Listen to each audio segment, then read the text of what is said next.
So we're going to go ahead and get started here. Hello, everyone. My name is Josh Wayne, and I'm the founder of Empathyology. So I just want to give a little introduction to what is empathyology. Now, it's not spelled with an E or a Y. Empathyology with an E would mean the religion of empathy, and empathyology with a Y would mean the science of empathy. So I've learned a lot about empathy from someone named Marshall Rosenberg. He got his PhD in clinical psychology, and after he took that route, he decided that he didn't know all he needed to know to help people. And so he studied comparative religions, and he learned from these religions that we really shouldn't be doing anything that isn't play.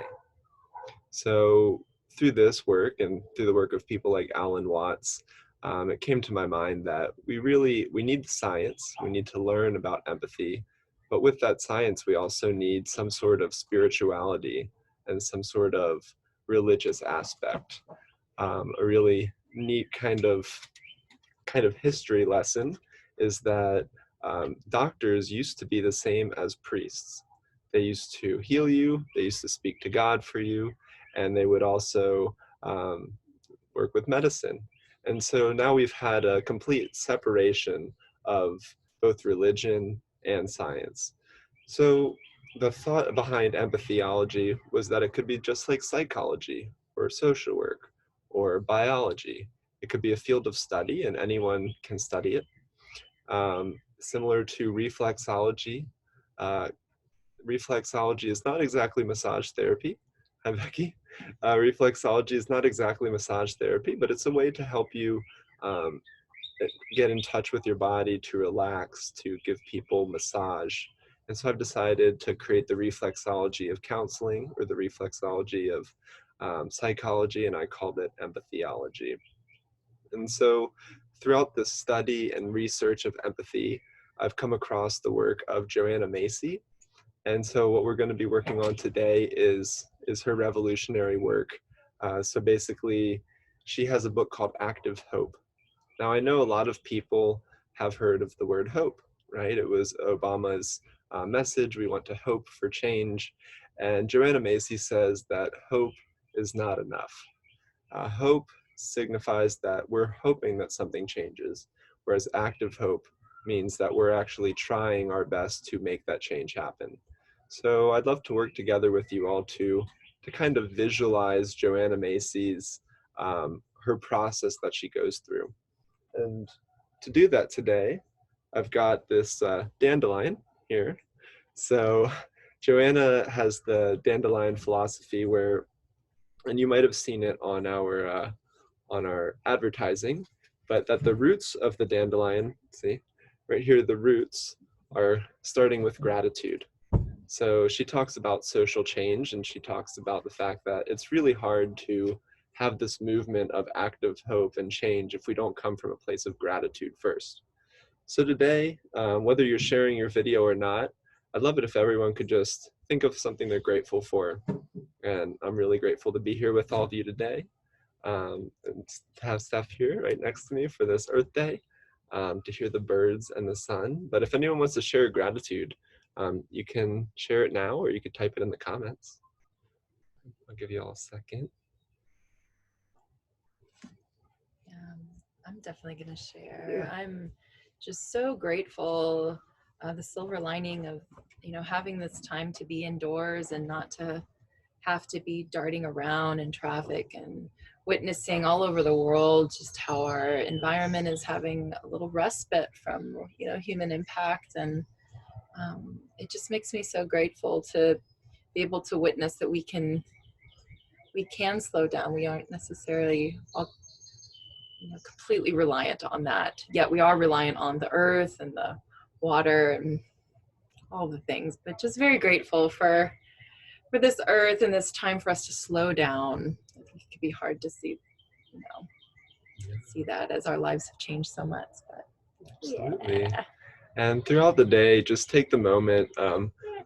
Let's see, we've got some other gratitudes here. Oh, yeah, I think our dog is grateful as well for, she likes to play, and she wants to play right now for Earth Day. Vanit's grateful to be alive. Yes. Bay, you want to say something? And Karen is grateful for the rain. Yes, growing the garden. Yeah. What are you growing, Um, Karen? I'm gonna see what Oh, Karen's growing. yeah. I Let love us the rain for know. the mushrooms. Amanda's grateful for us having this empathy session right now. Um, yeah, I mean, the rain, the earth, we're all so grateful that it is 422. It's Yeah. Thanks, 422, Abby. and it's time for the earth to get its time for empathy. So we'll also be doing a little bit of empathy for the earth. Abby's grateful for friends and family. Thank you all for sharing gratitude. And I knew that gratitude helps us to feel good. According to this reductionist science, it helps release dopamine.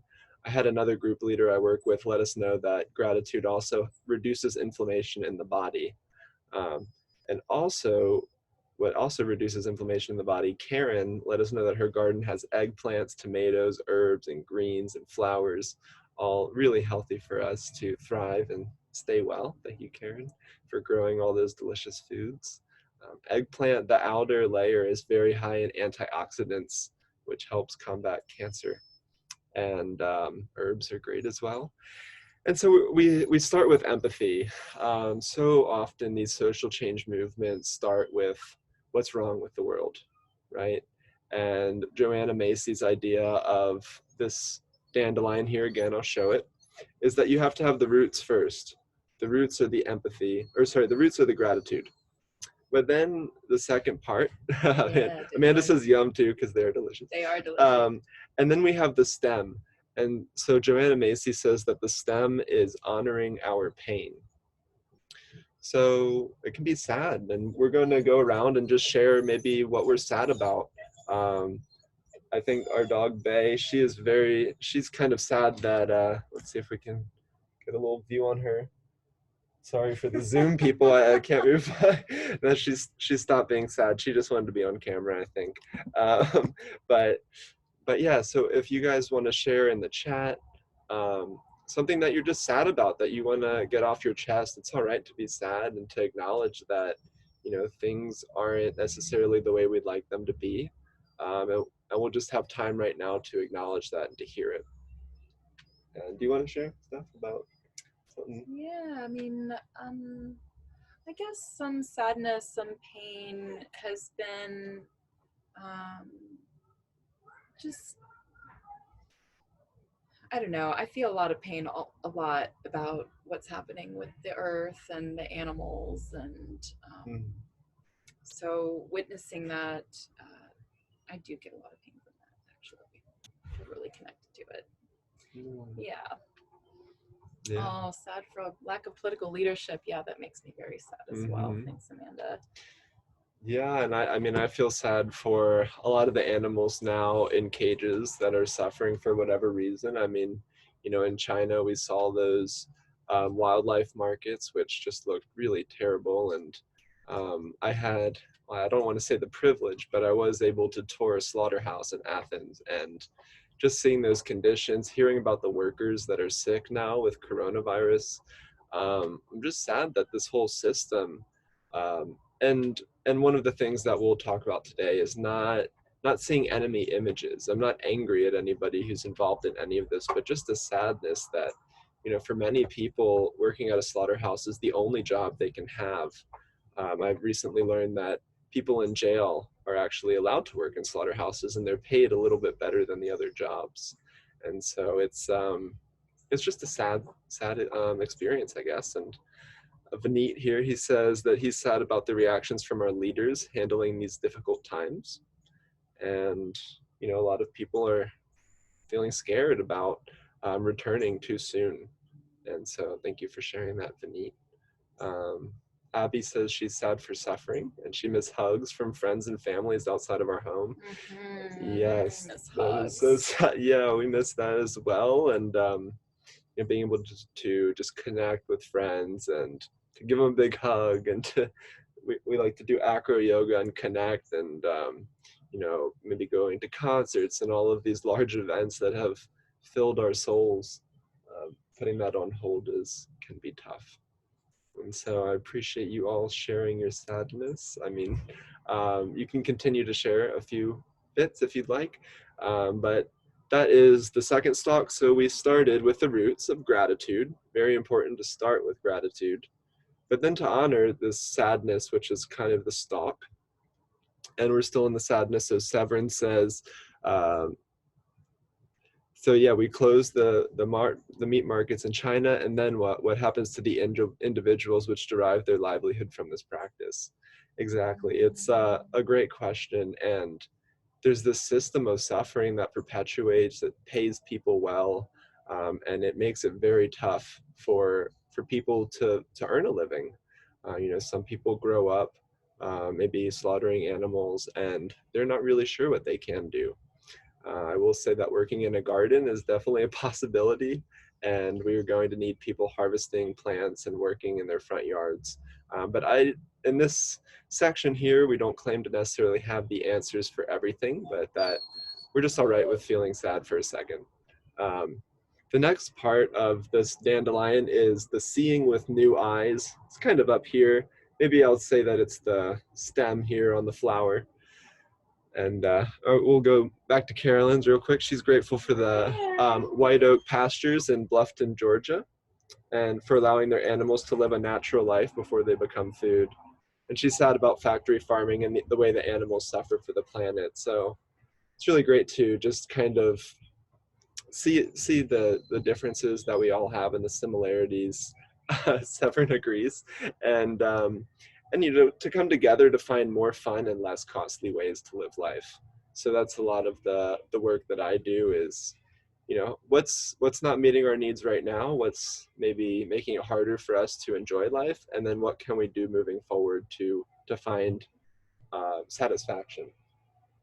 So the seeing with new eyes is truly the way that I see it is using this language of nonviolent communication. So the work that I do with empathy, with my business, is conflict management. And what is conflict? I mean, we have conflict happening between families and friends. We have conflict happening within ourselves. Why did I do that thing last year that I'm really not proud of? Why did that happen? And so a lot of that is unresolved conflict. And so our language seems to predict how we act in a lot of different ways. So one of the main things that nonviolent communication seems to change is the way we speak to each other and the way we see the world. So first, one of the main principles is that instead of judging things versus good or bad, right or wrong, we judge whether things serve our needs or not. So let's say somebody's doing something that you don't enjoy, like we can hear these leaf blowers, lovely leaf blowers that happen almost every day. We don't judge the people blowing leaves or even the people paying them as good or bad or right or wrong. Instead, the way we see it is that personally, it can be a little difficult to relax and to maybe connect with friends and family when these leaf blowers are making an amount of noise where I can hear them from nearly a mile away. And so when we deal with people and we deal with conflict, instead of telling people you're a terrible person right now, what we understand is you're a human who has needs, and maybe the strategies that you're using might be impacting other people. So the language does use judgment. There is a judgment here. Um, and yes, you can allow yourselves to listen to the trees, yes. Um, and one of the things that the founder of this nonviolent communication said is that, some of the most fluent people in this language have never said a word.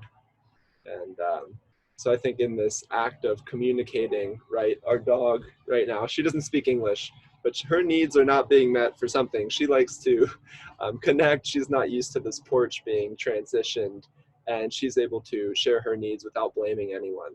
And so, as Amanda said, can we listen to the trees, right? Um, we have a plant, peppermint plant that I have moved to the sun. It wasn't growing as well, and it looked like it needed water, right? And so I didn't get mad at the plant for not doing what it needed, but I asked myself, can I empathize with this plant? What might help it grow a little bit better? And so the goal is that we can all look at each other as plants or as dogs and as animals with needs, and we can decide whether we have the ability to help others meet their needs. And doing so helps us meet ours. So that's one of the first parts of seeing with new eyes. It's tough too, and I'll share after getting my master's of public health and master's of social work. Through that process, you have to take the graduate record examination, and there are a list of words that you're supposed to know. A list of words that help you call people names in a very sophisticated way. Um, if somebody's poor, you might call them impecunious, or if they act without thinking, you might call them impetuous. But these words, which are used a lot, whether it's literature or the law, they don't really help us to empathize. So the sad part about this realization is that we've not been taught to empathize with others. And in fact, some of the people who might make the most money, who might be the professors, we've been trained to learn a language of moralistic judgment, of good and bad, right or wrong. So moving past that, the seeing with new eyes, there's the 4 steps of nonviolent communication, which I really enjoy. And you can learn more about this on my website on empathy.com. I'll put it just in the chat here. Maybe not. but but anyways, on my website, you can learn about the 4 ways of empathy. So the first is observations instead of evaluations. So for example, this leaf blower. We'll put the conflict now as leaf blowers tend to be a source of frustration in the community. I wouldn't say that the leaf blower is annoying or loud necessarily, but I might say that, you know, from 7 o'clock in the morning until 5 o'clock at night, I hear the noise of a leaf blower. Or another observation is when I see somebody blowing with the machine and there's no leaves and the pollen is going up into the air and it's harder for me to breathe. So those are observations. Evaluations might be, you know, when you blow leaves, you don't really care about anybody else. You see, that's how we've been taught to handle conflict, right? I mean, we tell people what they're thinking without any inquisitiveness. And so it can be very hard to empathize with others, especially when we don't have this understanding. So separating observations from evaluation is one of the hardest things that we can do. In fact, somebody named Krishnamurti says it's one of the highest signs of intellectualism or understanding to be able to do this, to see things how they are instead of to see them how we judge them to be. The next part is getting in touch with feelings or needs. Getting in touch with feelings, and you know, we can go here. If y'all want to share one word feeling that you're feeling right now, just one word, and I will read them out. But right now, I'm feeling excited. Let's say, um, feeling a little sad hearing the noise. Hopefully, everyone can hear me all right. How are you all feeling? Karen's feeling inspired. Lovely. And if you need help finding feelings, I've just found that Facebook, if you click on feelings, they have a whole list of feelings with emojis. And you can even just use an emoji actually to share your feeling. I think those are wonderful tools to communicate what you can't communicate in words. Amanda's feeling sad. Thank you for sharing, Amanda. And the great part about this language is that when you feel something, you're not blaming anybody for that feeling. Now, the big part about nonviolent communication is we take ownership for our feelings. And you can continue to post your feelings while I talk about this, but now she's got a smiley face. But, and Carolyn's feeling anxious. Um, so in other languages, we'll say, you made me feel angry. And this might be a little bit contentious, but, or you triggered me. Well, in the story that Marshall Rosenberg told, it's a little different. There was a village where people were murdered. The husbands were murdered, and he went to a wife, and the wife was angry at the people who killed her husband, and she wanted revenge. But then he went to another house. The same thing had happened. The husband was killed, but the wife this time felt just sad and concerned for the people who did this, and understood that those people probably didn't know what they were doing, and they're definitely not happy individuals. And so the point here is that the same stimulus happened. people were killed. But the belief about that led to our feelings. And so you might hear that in counseling or psychology, that there is the stimulus, but in between the stimulus and the response, there's a little pause, and that's where we have power. So Benit saying he feels sad but content about most things in life. I want to hear that. And that's one thing that over the years I've actually stopped necessarily being angry at people. And in general, it tends to be more of a sadness that people express their needs in a certain way. So often when people do things that we don't want them to do, you might view that as a tragic expression of an unmet need. To say that another way, we all have needs, and everything we do is an attempt to meet those needs. Whether you're smoking a cigarette or eating McDonald's or, you know, buying a gun to go shoot, you're trying to meet a need, maybe to meet a need for subsistence. For the guns, I mean, I can empathize with people who might feel safer with a gun, right? And so we're not saying that the strategies are good or bad or right or wrong. We're just saying that everything that we do is meant to serve our needs. And if you can see that even politicians and even people in power, um, some people might call that selfish, that they're trying to meet their needs. And Marshall introduces another word. So we've got this dichotomy: you're either selfish or you're selfless, right? And unfortunately, selfless people, as Marshall says, make very good slaves. Very brutal statement, but if you tell people you have no needs, put your needs aside for other people, that's what we tell slaves. We say, do not worry about yourself, do for others. And it makes a great military to tell people to give up your needs, give up your freedoms. And so we accept that we have these feelings and we choose our feelings. And so the difference, there's selfish, there's selfless, but he says, what about self-full? What about, or maybe here, what about acting in a way that meets our needs? And another way to say this is, if somebody is drowning and you don't know how to swim and you go in to save them, now two people are drowning, right? Or if somebody's, another way is, if somebody's kind of in the ice and they're in frozen water and you need to pull them out, you need to make sure that you're close to the ground and you're grounded before reaching in. If you stand up and reach over like this, and you just, you try and reach over, they could pull you in too. So it's not about selfishness or selfless. The fact is that if you're not meeting your needs, it's hard to be present with other people, right?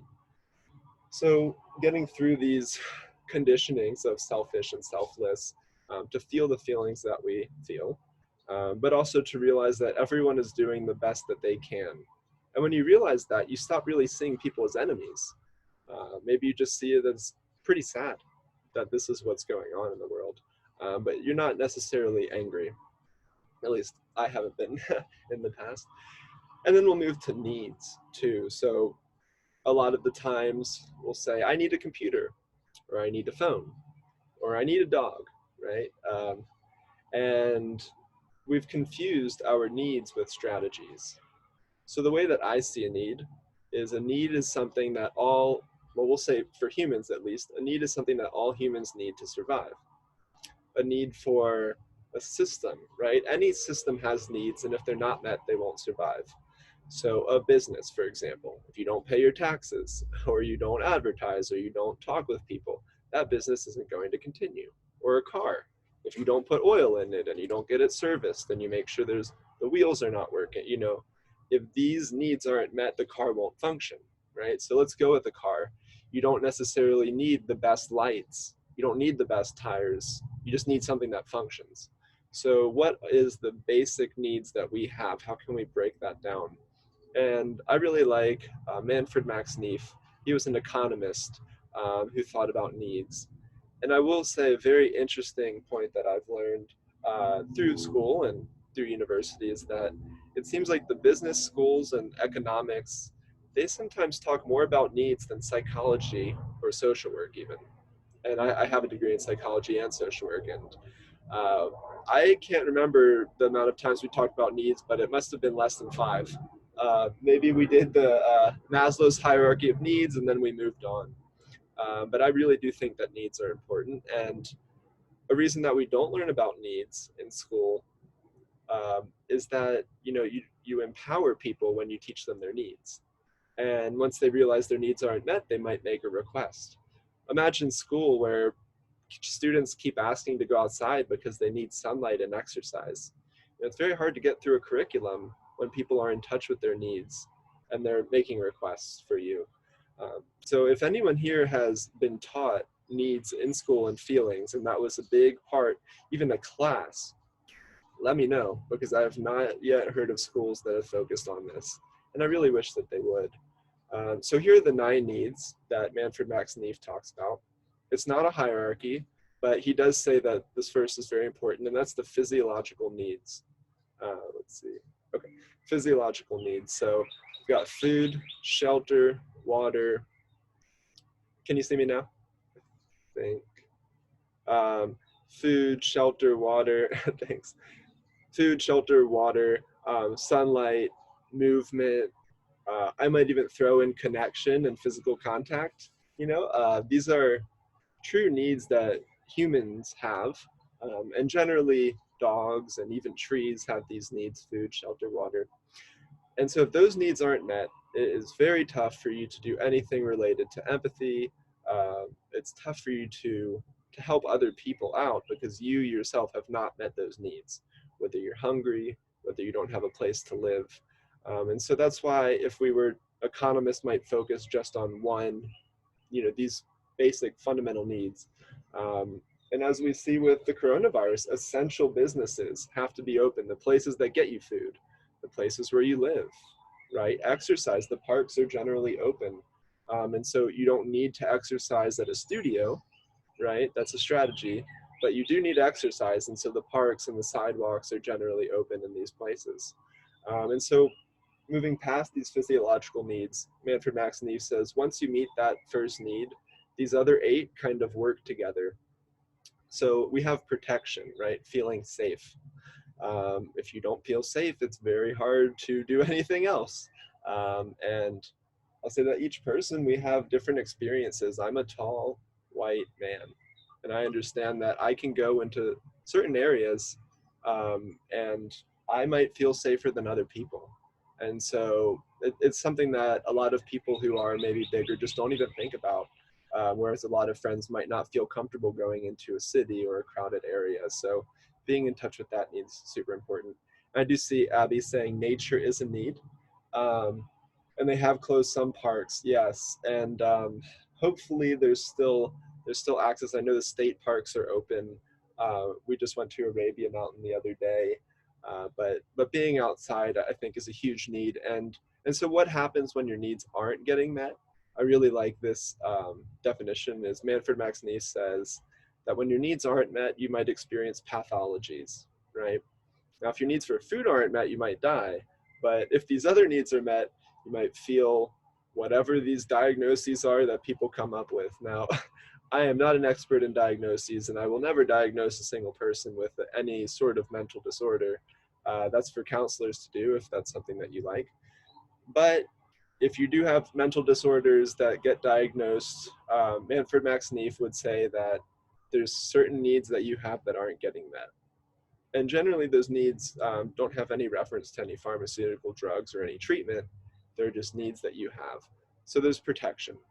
Then there is participation, right? So a lot of people now dealing with unemployment might feel a lot of sadness, right? We've had a job, we like to contribute to life, we like to teach, and now some people can't do that. And so they found that even when people are unemployed, even just volunteering, not necessarily getting money, but they're just helping and they feel better because we want to participate. And Vineet asked, what do you mean by pathology? So the pathology just sort of means kind of like dis-ease, not necessarily disease, but you're just not feeling great.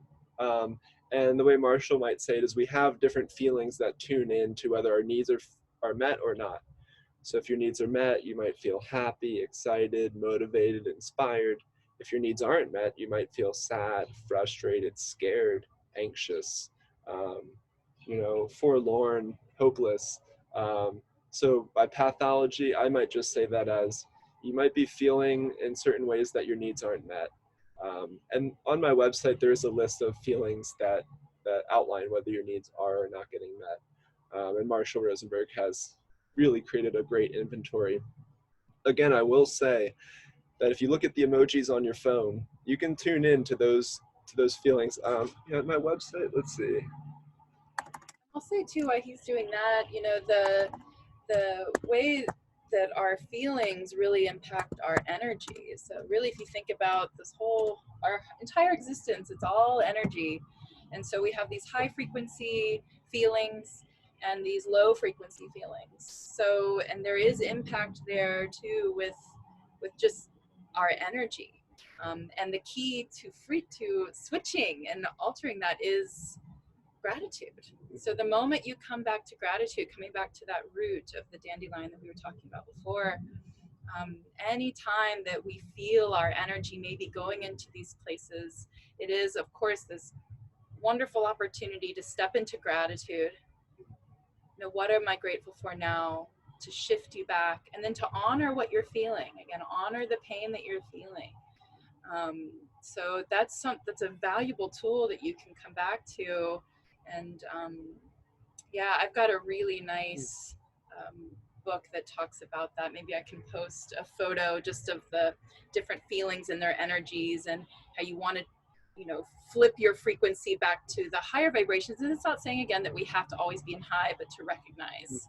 And then again, gratitude is the easiest way to bring us back. And I like the idea of frequencies as well. I mean, there's even the studies when it gets really hot outside, people tend to be a little more angry and frustrated, right? When the sun's beating down on us, maybe when the moon's full or a certain way, we feel feelings more intensely, or sometimes we don't feel them as intensely, and feeling, you know, where you are on that spectrum as well. And I think the longer we go without our needs getting met, the more intense the calling is for us. So we've got the first need, subsistence, which nature's in there, food, shelter, water, the physiological needs. I mean, if you don't get sunlight, it's hard to get vitamin D, the fresh air, all of these things. And now, not everything that's deemed essential is your physiological needs. Then we have protection and participation. The next one is affection. That's caring, compassion. I put physical contact in there. A really great thing that I work with when I do have empathy sessions, and I'm sad that I can't do it now, but we can show them. Will you roll up your sleeve, Steph? Yeah. So in order to meet this need for affection with people who might be family or maybe they're not, I'll hold forearms of another person. So we'll stand up. Yeah. So we'll hold forearms here. And now you need at least 30 seconds of skin-to-skin contact for relaxation.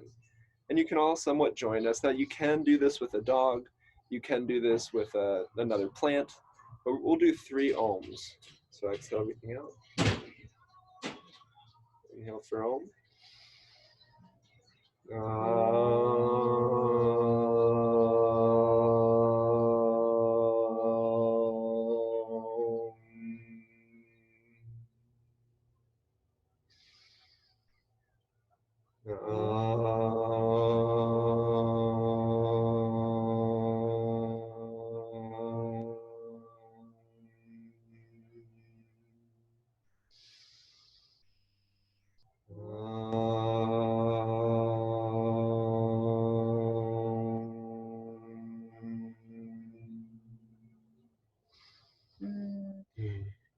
And I think it's important to know, like, if you are isolating by yourself, that even having connection with nature. So I do advise everyone to get outside, and even just putting your feet on Mother Earth. She really does offer such a wonderful presence. Get to a tree. I love to hug trees. Yeah. Even if you just sit by it, be with the birds, there is connection there waiting for you. Absolutely. Yeah, so a lot of empathy sessions I'll ask people, how long has it been since you've gotten 30 seconds straight of skin-to-skin contact or skin-to-fur contact? And you won't believe how many people, it's been days or months. I mean, especially with isolation, I can only imagine. I used to live in an apartment by myself with no animals or pets. Um, and in that time, when I did feel very alone, I was able to connect with the tree, actually, to sit there on the tree and to feel that it was alive and flowing. But it does help to be with humans, and that forearm holding and oming that we've done it in groups of 20 people, and it's truly amazing to resonate with one another. So thank you all for watching and being a part of that. And so I just in the book, The Body Keeps the Score by psychiatrist Bessel van der Kolk. Highly recommend that book. Talks about trauma, but it says that within 30 seconds of skin-to-skin contact, we can experience a polyvagal relaxation. Yeah, Karen likes the book. Great. Um, Yeah. so we got this vagus nerve that, in order to avoid reductionism, I'll just say it can help play a part in relaxation. It's connected to the heart, but they found that it's actually connected throughout the whole body. And he says go into, and I don't recommend this, but he says go into a store where they have animals like Petland, and you can look at the mammals, look at the gerbils or the bunnies, and they're all cuddled together fur to fur when they're anxious, and it helps them to calm down for this polyvagal relaxation. But then you go to the reptiles, and they're not necessarily doing that. They're more alone and secluded. And so our mammalian brain wants this connection. And even deeper, how many here have heard of cortisol, right? Thing that's terrible for us, right? From stress. Well, it turns out that is you can't get oxytocin, this feel-good hormone, without having cortisol first. And when we have this high cortisol, this high stress, what Kelly McGonigal tells us in the book, The Upside of Stress, I highly recommend that as well. She tells us that when we have this stress, when we start to talk a lot, we're really reaching out for connection. We're reaching out, yay, kitty cuddles. We're reaching out, for contact. And I don't know, when our dog, if she makes a lot of noise, right, and you're able to pet her and she'll calm down and you calm down as well. When your friend talks on the phone, and it can be tough on phone conversations to continue to talk, and to notice that this is a great point to give a hug, but you can't do it. So just notice that in yourself when you're talking a lot. Maybe you're talking more than you'd like to, or more than you think you need to. It could be a good time to hold somebody, or um, some being, or maybe connect with the tree if you need. Um, Yeah. so we've got that.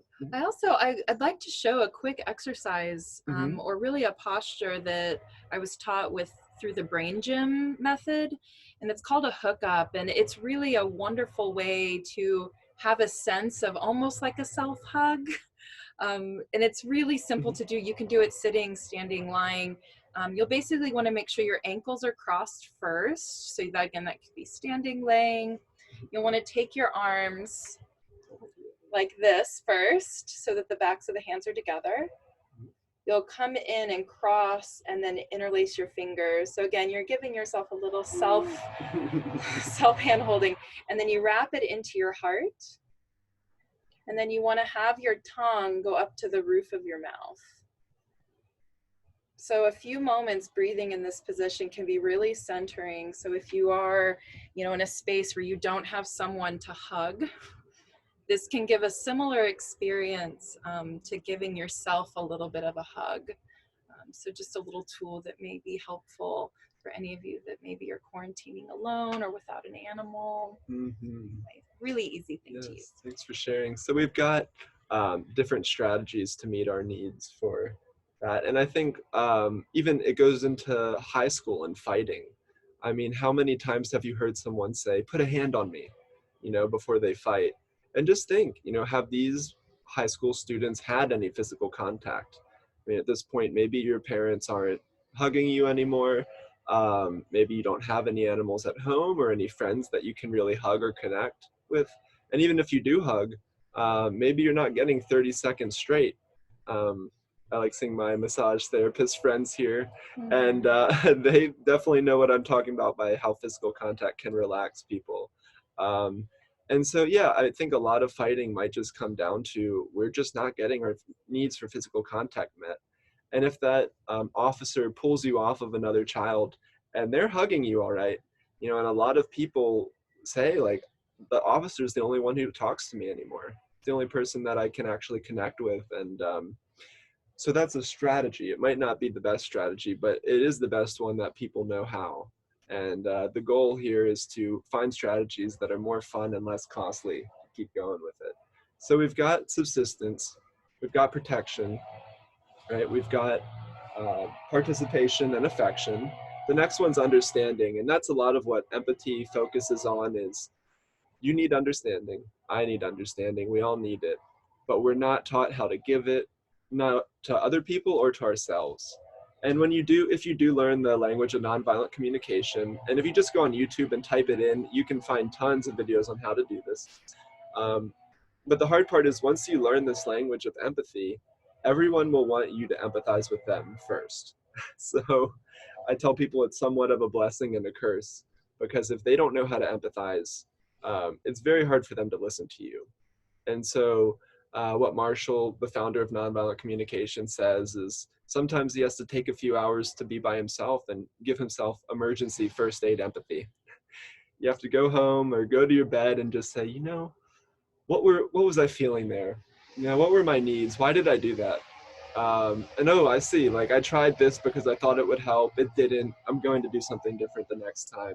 Or why are these people saying these things that I feel sad when I hear them, and just kind of empathizing with yourself and others. So understanding is a huge part. I think people go to counseling for understanding. They call their friends for understanding.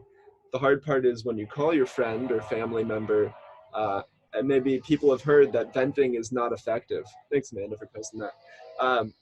Maybe you've heard venting isn't effective, right?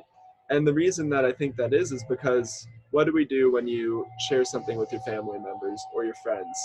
They'll say, you know what you need to do is you need to go talk to somebody else, or you need to find a job, or you need to do something else, or that's nothing, listen to what I'm going through, right? And so it's hard for us to really give space and understanding to one another.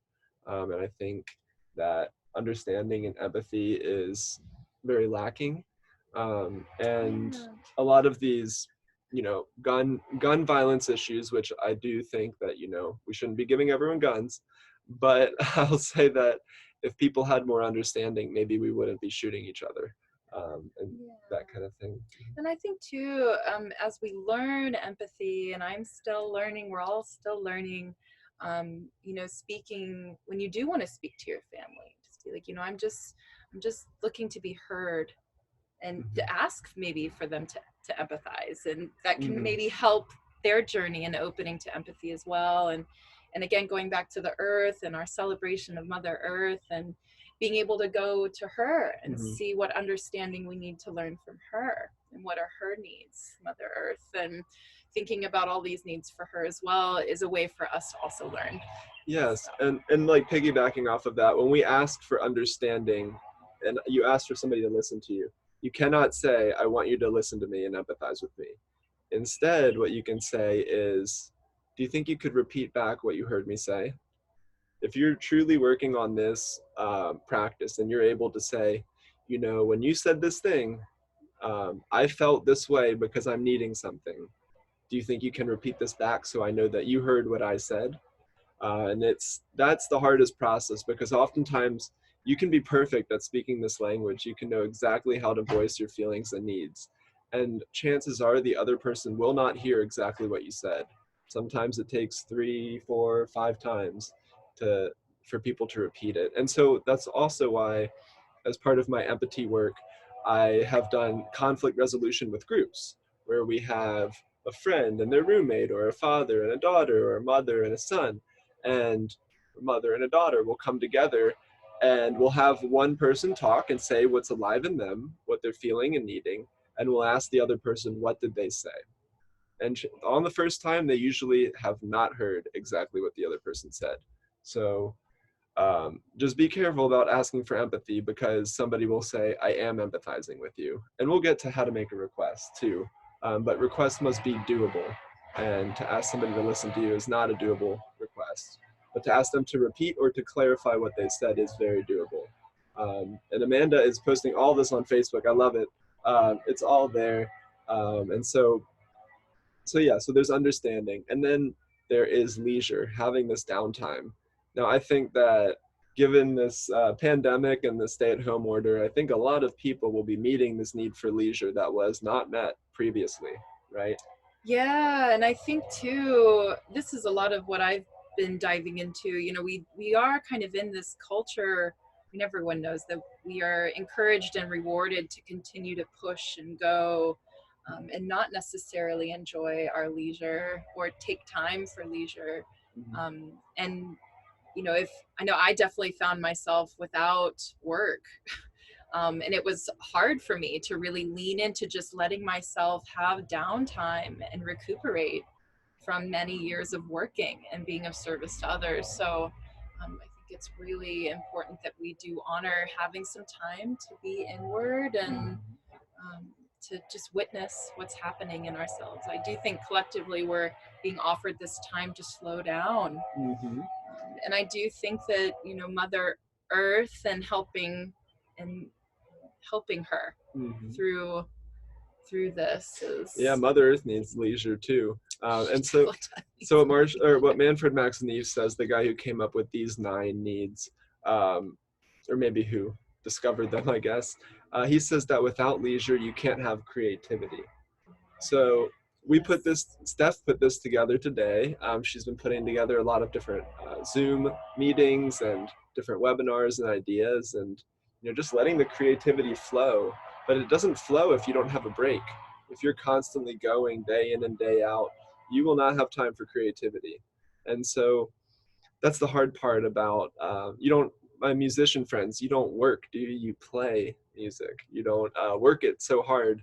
um, I mean, you can work on skills if you'd like, but at the same time, if you want to create a new song or come up with lyrics, you can't force it. It's got to come to you. And I liked how in Greek the word genius, it actually meant to be with a genius. Sometimes people would be in the woods and they'd hear something, some inspiration, and they would run back home to write down whatever it is they could remember. And so, if you don't have that time for leisure, it's hard to get the need for creativity. And then the final two are identity. So I help a lot of people with adjusting their diet to a whole food plant-based lifestyle, or something that at least has more whole plants in it. And a lot of people have certain ideas around identity. I know I did. I viewed myself as a carnivore. I was an extra steak and cheese only kind of guy. A meat and potatoes, hold the potatoes. And every time I would eat out with friends, there are only so many options. And currently, my diet is completely different. My identity has changed. But I think that we like to be in charge of our identity. We like people to see us how we'd like to present ourselves. And so I think it is a need to have that need for identity. And when we try new things, there can be some feelings there. Maybe somebody asks you to change your personality. Um, a lot of people don't receive that too well because it's their identity that they're processing. And then the last need is freedom. So if you're not free to make these choices that you'd like to make, if somebody's kind of telling you, hey, you need to do this or else, hey, take the trash out. You must take the trash out. Well, I like, you're kind of put between a rock and a hard place. Let's say you demand that somebody does something for you. Well, if they do it, they might have not done it because they wanted to do it. And if they don't do it, then they're in trouble. So you create like a lose-lose situation. And so now we're going past these needs, and I'll just say them again. I think the more I say needs, it just helps people understand. And this is just one way of conceptualizing it. Well, yeah, and it might be nice to consider, how you're feeling, if you are feeling any, um, you know, friction in your life, to maybe witness, what are some of these needs that maybe aren't being met in your life, Mm-hmm. so that you can become more aware of that. So while Absolutely. you're going Yeah. through them. Yeah. While I go through them, you can just keep track of, hey, is this need getting met for me right now or not? And so the first one is subsistence: food, shelter, water, exercise, sunlight. Anyone not been outside yet today? Uh, Water. Also, most people don't drink water until afternoon. So if you haven't had water, it's a great thing. So check off, see if you're eating enough. Also, a lot of the research shows that you should eat most of your food early in the morning. And so, yeah, the subsistence. Then protection. Do you feel safe? Affection. Are you getting that need for physical contact, whether it's by animals, trees, nature, human beings? Participation. Are you able to do something that helps others? And if you'd like to have a role and you want to reach out to us, feel free to. I think everyone has something they can teach. We're all Um, participating right we're all now. participating right now. Exactly. And if you want to comment with how you're feeling or anything that's coming up, that's participation as well. Um, Smiley face. I love it. And then there's understanding, how you met that need. Um, Identity, creativity, leisure, and freedom. And now the last one we're coming to is the difference between a request and a demand. And we've got about 10 minutes.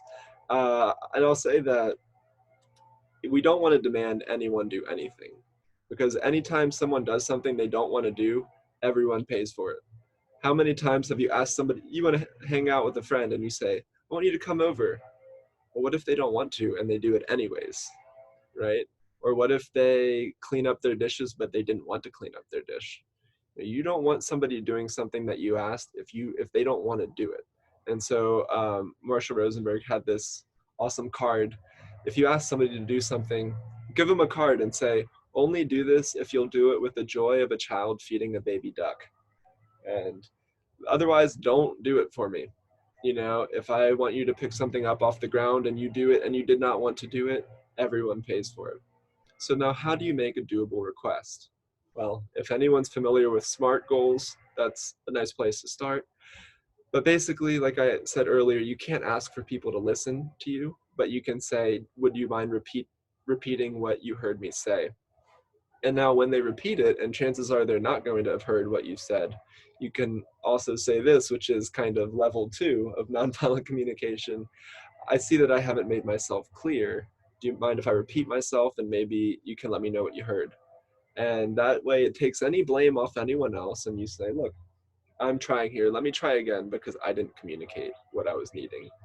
And nonviolent communication, the way I see it, and what I'm trying to do with empathy, is to make sense. Oftentimes you're talking with someone and we'll say, did that make sense? And in Spanish and Portuguese, it's hacer sentido or fazer sentido. And hacer or fazer means to make, and sentir is sense.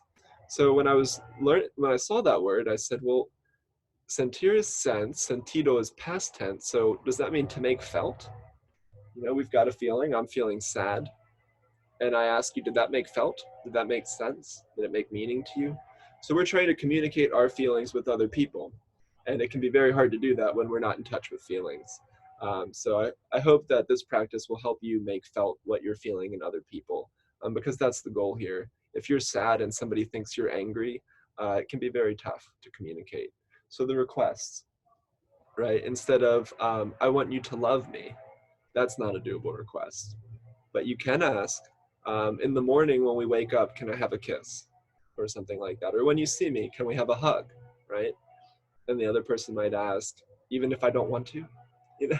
And so you can play around with it. And the great thing is that, and I'll appreciate this point, is that how boring would it be if we knew exactly what to do every time? We just knew, oh, this is the right thing to do, right? We play around, we make mistakes. So you can make a request, and the great thing about a request is you can try it out. And if you try that request out and it didn't work too well, you can say, okay, let's go back to the drawing board. Let's find a better request that's more fun and less costly, right? And so that gets to the strategies. And so my main takeaway, and I just want to summarize everything that we've come up with. We're not trying to say anyone is good or bad, right or wrong, evil. And by saying that something is right or wrong, it implies that there is such a thing as right or wrong, and that you know what that is, right? So there might be right and wrong, but if you think that you know what is right and wrong, and the other person thinks they know what's right and wrong, and that you two disagree, your conflict's not getting resolved anytime soon. So we're staying away from that, but we're just saying, now, if you do something, like if you're making, if I can hear your leaf blower from 5 miles away, there's going to be some conflict arising, and we'll let you know that on a Wednesday afternoon, maybe we'd like some more quiet time or something like that.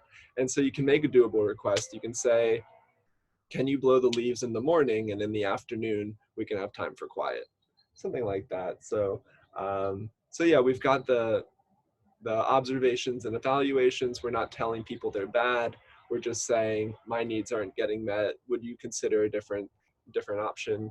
Um, your feelings instead of thoughts. And I didn't really get into that, and so that's for another time. Um, but oftentimes, if you want to get in touch with feelings, try and make it one word. Oftentimes in English, we might say, I feel like you don't care about me. That's not a feeling, that's a thought. Because if someone doesn't care about you and you're doing something embarrassing, you might feel relieved. But if I'm trying to give this presentation and I feel like no one cares about me, I might feel frustrated. So stick with one word feelings or even emojis. And then our needs and our strategies, don't confuse those. You don't need a computer. You don't need to be here. I appreciate that you all are. You don't need to buy my service. You don't need to pay for an empathy session. But hey, it could be fun. And and then to make requests instead of demands. We don't want to demand anything of people because it's not fun. And so I just wanted to show how you can express gratitude.